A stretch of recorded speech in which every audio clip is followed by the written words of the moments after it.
will be the biggest sticking point, do you think? I think Matt Gaetz is going to be the biggest sticking point. I do not think that this Republican Senate is going to reject more than one cabinet nomination, maybe not even one, but if they're going to reject one, it'll be Matt Gaetz, and it'll be because they have been able to see that ethics committee report that is supposed to be so explosive. Mike, what do you think? Do you think, I mean, this is really the first loyalty test for Republicans in the Senate. Are they going to get in line behind President Trump? I think it's partially a loyalty test, but in addition to that, I also think, I mean, we need to go back. That there's other games that are not games. There are other things that are happening here. Yeah.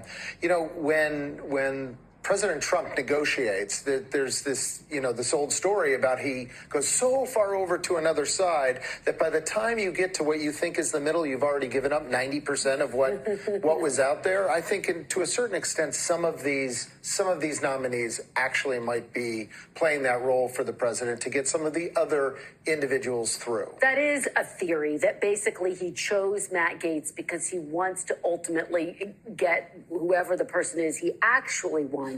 And Matt Gaetz will kind of diffuse whatever controversy might be. Always looks great, yeah. And look, Gaetz resigned immediately after receiving the nomination. So both of the individuals, the president, Matt Gaetz, they're all getting something out of this at the point. Well, it's so interesting because, Simone, today House Speaker Mike Johnson said he does not think that the House Ethics Committee report should be released. He said it would be a breach of protocol because Matt Gaetz is now a former congressman. They canceled their planned meeting today, but Washington well. Do you think ultimately the report leaks out? Will senators ultimately demand to see it? How do you see this playing out? Well, look, as we were talking in the break, it only takes one, right? Yeah. And as Mike reminded me, the committee staff here is evenly split, whereas usually committee staff, there are more, depending on who is in the majority, there are more members of that party, that staff in the majority. Look, the senators have requested it. Senator Dick Durbin on the Senate Judiciary Committee has said he wants the report. I don't know if this were a different committee, sure, they would have to transmit it over. The Ethics Committee is different.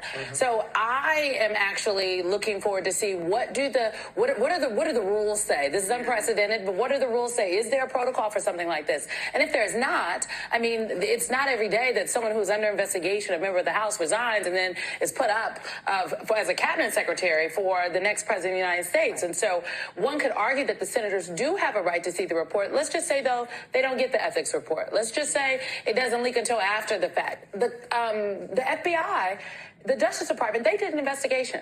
Okay, now their investigation did not turn up any charges, but the senators could demand from the Justice Department that they see the evidence. That's another way to get it. But I just think Matt Gaetz is getting confirmed unless the alleged young woman who was underage at the time of their relations, if you will, unless she comes forward and puts a face to the name, a face to the story, I think he's going to get confirmed, and that's scary. I do just want to add, briefly, just one quick thing in defense of Speaker Johnson's position here. One of the tools in the chest for the Ethics Committee and for Congress, Democrat, Republican controlled, it doesn't matter, is the hammer of releasing an ethics report and then pushing a member to resign before that ethics report comes out. If he breaks that precedent, it creates a bad situation going long term.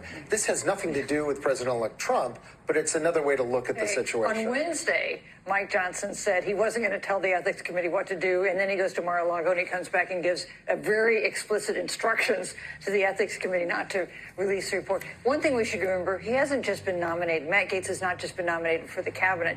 He's been nominated to be Attorney General, which is one of the most, when you look at kind of our system of democracy, our government is one of the most critical roles to fill. No doubt about that. We should also say he has denied any wrongdoing. I want to ask about someone else who President-elect Trump has tapped this week, someone who's not going to be a cabinet secretary, but Elon Musk